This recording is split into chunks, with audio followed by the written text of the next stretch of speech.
Next with us, will it be happily ever after for Marlon Dingle, or could his fallout with Rona cause him to have another stroke? We'll be finding out from Mark Charnock next. Plus, Gok is welcome back. We have a true Emmerdale legend with us on the sofa. Yes, you, right there. Mark Charnock has played the beloved Marlon Dingle for 28 years. And I know, crazy, huh? And his latest storyline, which began with a stolen embryo, has put his character once again at the centre of the Dales drama. Take a look. Gus? Hey, mate. You're up. I didn't think you could. Yeah. Did Rona agree? No. Gus and Lucy have used your embryos without you knowing. And Lucy's pregnant. It's Lucy. She's gone. Rona and I froze some of our embryos when we were together. Well, I knew they were still in storage, so I went to see if we could use them. I have been able to come to terms with... I'm sorry. I can't do this. Gus had those embryos kept frozen for years without my consent. I therefore order a custodial sentence of 8 years. You just go ahead and do what you do, and to hell with everybody else. And that is not who I fell in love with. Oh, my days. Oh, my Dales. Oh, nicely played. Beautifully played. Mark is here with us. Goodness me, we've been gripped by this, Mark. It's always, we love it when these storylines really capture fire and everybody's talking about it. And lots of people will have a different reaction to the different perspectives on it. He's got a lot going on, Marlon, right now. He's in a moral labyrinth, is where he is, really, and he can't see a way out, because this story, I was just saying before, I don't think it's been told before in this way, in drama. I can't think of a show that's done this story in the way that we're doing it, so it makes me very proud. But, you know, I might be wrong about that, but I don't think so. And what's great about it, like you just implied, is that you go online, you know, you shouldn't really go below the line, because that way madness lies. Too scary. But when you do, the opinions really split, you know, and that's what we wanted from it. It was always going to be divisive. It was never going to be a blanket. Yeah, and that's what it is for people, right? And it's so complicated, because even as we sat here right now, the law is evolving to try and catch up with science and you know, the moral complexities of it all. I think that's one of the best things about... He's chewing my shoe. I wouldn't let anybody do that, you know, but I will let him do it. He was really chewing my shoe. That's one of the brilliant things about soaps, I think, is there isn't that lead time where if you were doing a play or a movie or something like that, soaps can directly reflect exactly what is going on within medicine, science, politics, whatever. We exist in the same present as the audience, all the time. We're in there now all the time, and it's a unique position, really. Correct.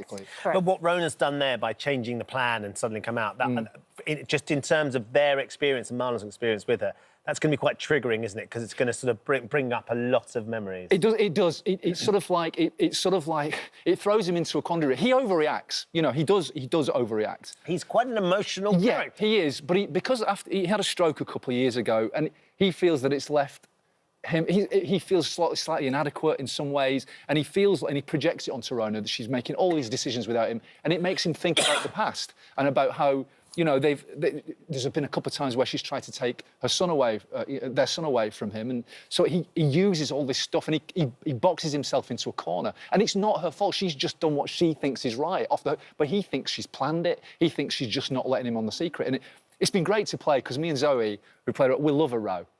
I love row in Not in real life. No, but ask any actor, there's nothing better than arguing. I love it. Yeah. And do you think it's going to kind of, like, just dissolve into oblivion? Because, as you rightly said, he had a stroke previously. I was watching, actually, some old footage of you talking about that and how they did all the makeup on your face. Amazing, yeah. And you didn't look until they revealed it. Yeah, I didn't look. I didn't see it until I saw it in the mirror in the take of the scene, yeah. Which was amazing. Yeah, it was horrifying, actually. Do you think that it could even go there? Well, I think he does refer to it a few times when he's talking to Paddy, his best mate. He does say, this is stressing me out. And, you know, stress is bad for stroke survivors. It is. It's not a good thing. Yeah.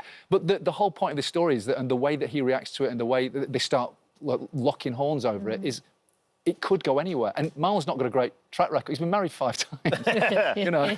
So he's not got a great love to give. He's got a lot. Like he loves love. He loves love. He's just, you know, he's not consistent. So it's been fascinating to play, and it's been really detailed. And every time you get a script, it's brilliant, you know, because every time you get a script, you're having to make gear changes, you know, about your position, because your position, like the audience's position, is changing all the time. But didn't they, talking of changing position, didn't they do that when you went in for the character initially, all those years ago? Because wasn't he written, first of all, as like some real Lothario, Adonis? It literally said, Marlon appears, he is an Adonis, a Greek god. And I looked at the script, and I went into the loo outside the audition room, and I went into the mirror, and I was going, trying to smolder, you know, thinking that. This is not... How so you do it? Yeah. So then I went in and I said to the director, this stage direction about him being this beautiful... He went, no, don't worry. He's now a nerd who thinks he's those things. oh, thanks. Thanks? I think. I think we've got a clip which we can all enjoy. Have you? Of day one. Have you? Never stops getting from this. Here we go. You better have a good reason for being here, pal. You better be able to fight with an attitude like that. Marlon! How you doing, Mandy? I've never seen you, Marlon! Hey, we're Albert's, Marlon. That's me, Uncle Zach. What brings you over here, then? Well, I'd sooner tell you after I bought you a pint. There must be a decent pub round here somewhere. I don't believe today. It just gets better and better. Different character, different voice. Amazing, though, and obviously Steve was in that shot as well, and there was a wonderful... You put such a lovely tribute on your Instagram to him. Sadly, you've all lost him, and it feels like the Dingle family and his role in the Dingle family and how it's integral to all of you were as characters, but also as a young actor coming onto that set must have been really important. Mark. He was the first person to hug me. He was the first person to say, don't worry. He was the first person I went to when I had any problems, and...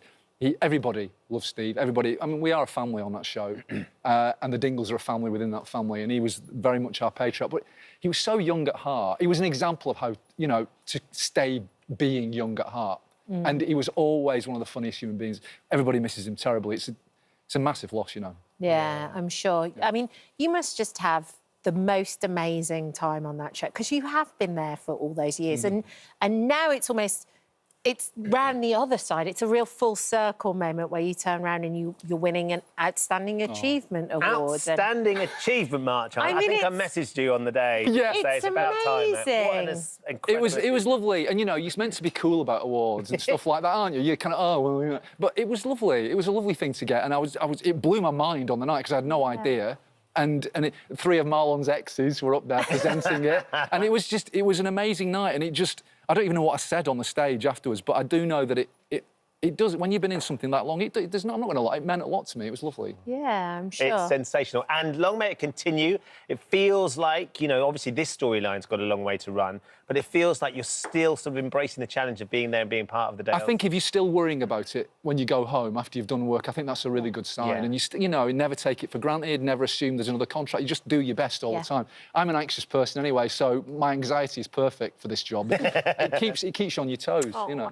We'd quite like to see some Greek-inspired cooking from Marlon at some point. I'm all over it. Yeah. Done. Yeah, sold. The lamb chops. I won't drop the fork this time. Yeah. It was so cool. No, that's part Always of the charm. cool. Part of the charm. Lovely to see you, Mark. Thank you for coming. Thank you.